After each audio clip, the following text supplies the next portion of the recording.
Meaning of hulking. Hulking. Hulking. Hulking. Hulking. Hulking is an adjective used to describe something or someone that is large and clumsy, and often imposing in appearance.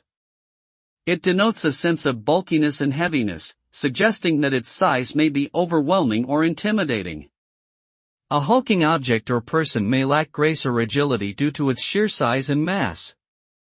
The term is often used to describe a tall, muscular or heavily built person, or an enormous and unwieldy piece of machinery or equipment. Overall, hulking connotes a sense of being imposing and massive, but also somewhat clumsy or unwieldy.